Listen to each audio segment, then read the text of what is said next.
Have you ever done everything right? Had the wins, the track record, every reason to back yourself and still blown it when it mattered most? I have. The first time I can remember was 12. Year 7, cross country, and I was the clear favourite for the race. I'd beaten the kid next to me dozens of times, always by a big margin, always running my own race. Then the gun went. He shot out hard, way too hard. And even though I knew better, I chased him. Matched a pace that was never mine. I burned out early and took too long to recover, and it cost me. By the time I did, I got within 10 metres of him at the line. I didn't lose because he was faster. I lost because I got scared of losing and ran his race instead of my own.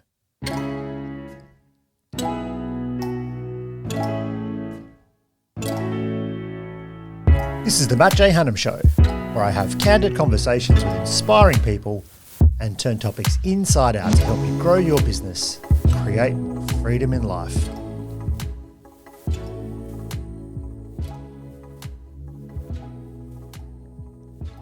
Hey guys, welcome to another show. I don't know where that story popped out, but it did. Year 7 cross-country story, and damn is it a good analogy, right? Because, yeah, man, what did it cost me? Well, I guess I didn't lose. I came second, right? That's not, to me, that was a loss. And it wasn't the goal, and it wasn't what I'd been working on, and it isn't what I was trying to achieve in that moment. And I'd done the work, and all that preparation had put me in a position where I should have won that race, and I did not win that race. And I guess the real lesson there is that, you know, the fear and the structure of a sporting event is a great place to look at it. But the fear, you know, pulls you off your game if you're not careful. Like in that race, it made me chase far too hard too early. In business, it's kind of the opposite. Business is a different kind of race. You know, you don't have a structure like a basketball court or a 1,500 meter run or, you know, whatever it is. In business, it makes me hedge, hold back at times, don't make that extra phone call, keep a sort of fallback, even though we want to change directions on a product offering. It's the same fear in two different costumes. And I think it's really easy to look at it from that sporting context because we sort of know what it is. And certainly a one on, you know, an individual race is different to a team sport where you can kind of hide away a little bit, maybe not quite show up, but still show up. But, you know, this isn't risk versus recklessness. I've taken big swings, been clobbered by big swings, had big swings pay off. But it's more subtle about that. It's about like whose race are you running, and I think that's that was the important part because I only came up short a little bit, and you know I probably would have overrun him a lot had I just run at the right pace for me at the time.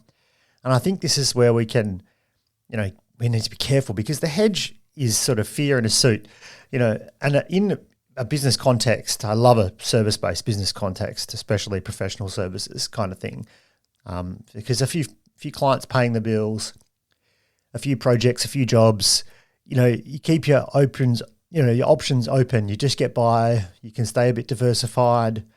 It feels a bit smart doing the two things at once. You know, it's like, oh, I'm clever. I'm hedging my risks. I'm these things, but it's kind of just staying safe, and you got to be careful of that. I have been super guilty of doing this, you know, in the business. And the problem with that is that you don't give option A, you know, that whole burn the boat methodology. You just give it, you know, you protect from the loss a little bit too much. And that way you're not fully putting your energy and options and that into option A. So half in A, half in B, and you just end up somewhere in the middle, which isn't a win. It's somewhere in the middle leaves you a bit kind of stranded in no man's land. It's the same coin and both sides of it are there, but it's like I know you know what I'm saying. I know you know what I'm feeling. Yeah, it's like you can't land in the middle of it. It's like if you're picking a partner, a life partner, you just can't go, oh, these two are great. I think I'll just like somehow land in the middle. You got to go A or you got to go B, or walk away entirely. But that's the thing about staying safe, and that's the tricky thing is like versus a race is that in business you've got this really long, awkward, drawn out process that you don't really know whether you're playing that game. You need to reflect on it to make sense. I see this in marketing all the time. I see it with AI right now, and I see it in so many industries and with so many people that I speak to. Is they're looking at what is everyone else doing. They're saying to themselves, oh, everyone's jumped on this. Everyone's using Claude all the time, or everyone's doing this with their marketing, or can't I just do this? Hey, ChatGPT, why not this? Or everyone's changed their business model in this space in the last couple of years. All these examples I see like frequently, and it's easy to get a little bit too worried about what everyone else is doing and waste time half doing what they're doing and kind of doing what you're doing and ending up sort of slap bang in the middle, kind of nowhere. And rather than focusing on what you really are and should be doing, I think that's the key.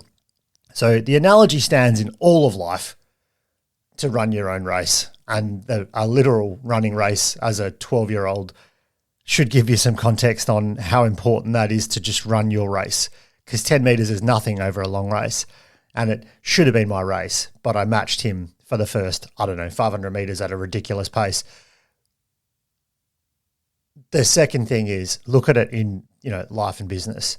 Which product, which competitor, which platform which thing are you bouncing around or not committing between A and B? I guess like in reality, A and B are both right, but splitting them down the middle doesn't work. So the business lesson lands. Don't worry about what the market's doing, what the world's doing, what might happen because of AI, what might happen because of interest rates, what might happen because of whatever. Just run your own race, not what the guy at the pub, the proverbial guy at the pub tells you to do, right? Ironically, if you look back on your life, and I certainly reflect on mine, when you run your own race, it gets you the things that you have, I suppose. Like the things that you truly value are the ones that you get by running your own race, not by running someone else's. So I'd love for you to journal on that. Whenever you run your own race versus someone else, are you chasing or hedging when you're running someone else's?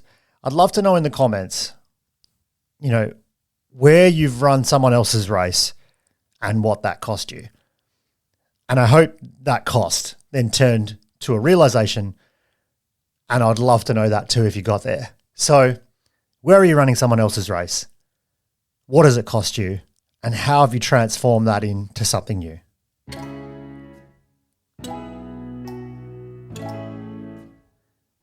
Thanks for your time, guys. Please like, subscribe, do all the usual things on whichever platform or channel you may have been listening to this podcast. And I look forward to chatting with you next week. I've got a couple of super interesting topics coming up. So definitely hit the subscribe button, and I look forward to chatting with you guys soon.